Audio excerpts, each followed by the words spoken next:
काँग्रेसचे नेते भाई जगताप यांच्यावर पक्षाचे अध्यक्ष चांगलेच नाराज आहेत।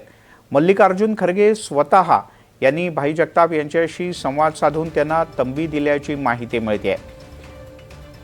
अंतर्गत वाद माध्यमांसमोर वारंवार आणू नये अशा शब्दात मल्लिकार्जुन खरगे यांनी भाई जगताप यांना बजावला आहे। वर्षा गायकवाड यांच्या नेतृत्वात मुंबई महापालिकेत ज्या पद्धतीचं यश काँग्रेसला मिळालं त्यावरून भाई जगताप यांनी थेट राजीनाम्याची मागणी केली होती। जुई जाधव आपल्या प्रतिनिधी आपल्यासोबत आहे। जुई, काय नेमकं झालं? भाई जगताप यांच्यावर का बरं केंद्रीय नेतृत्व इतकं नाराज आहे?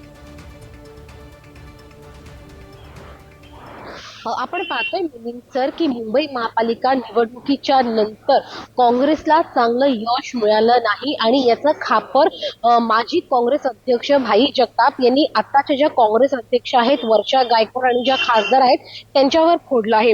भाई जगताप यांच्या म्हणण्यानुसार वर्षा गायकवाडांनी वंचित सोबत युती करायला नाही पाहिजे होती।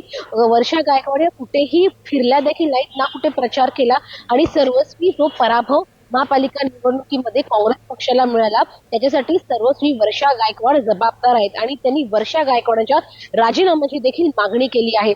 खरं तर आपण पाहिलं वर्षा गायकवाड जेव्हापासून मुंबई अध्यक्षपदी आले आहेत तेव्हापासून भाई जगताप असतील, चंद्रकांत हंडोरे असतील यांचा एक गट तयार झाला आहे जो वर्षा गायकवाड यांच्या विरोधात आहे आणि वारंवार वर्षा गायकवाड यांच्या विरोधातच ते वक्तव्य करत राहिले, त्यांच्या विरोधातच ते काम करत राहिले आहेत।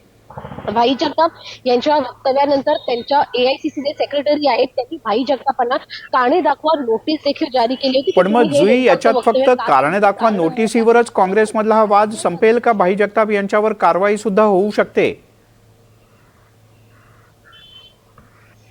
अगदीच मिलिंद सर, आता थेट अध्यक्षांनीच फोन करून त्यांना तंबी दिली आहे की तुम्ही अशा प्रकारची वक्तव्य करू नका। जर तुम्ही असं वक्तव्य केलं तर काँग्रेस पक्षाकडून तुमच्यावर कठोर कारवाई केली जाऊ शकते, किंबहुना त्यांना बडतर्फही केलं जाऊ शकतं, कारण का वारंवार पक्षातला वाद ते चव्हाट्यावर आणत आहे आणि वारंवार आपल्याच नेत्यावरती टीका करत आहे। त्यामुळे आपण असं म्हणू शकतो की भाई जगताप यांच्याकडे ही शेवटची संधी आहे। तर त्यांनी परत असं वक्तव्य केलं पक्षाच्या नेत्यांच्या विरोधामध्ये तर त्यांना